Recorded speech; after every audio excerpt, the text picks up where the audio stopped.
Bulut mu olsam, gemi mi yoksa?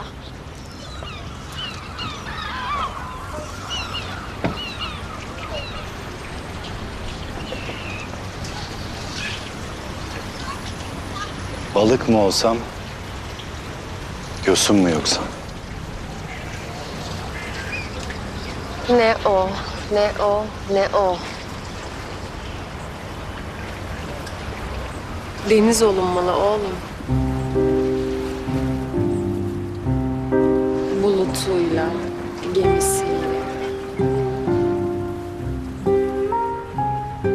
balığıyla, yosunuyla.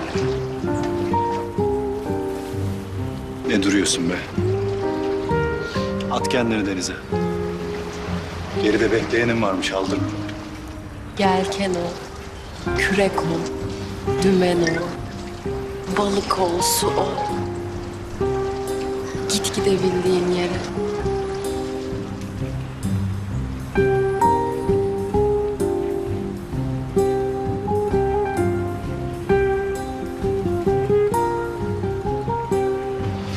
Gidip gidebileceğim tekne köle döndüyse peki.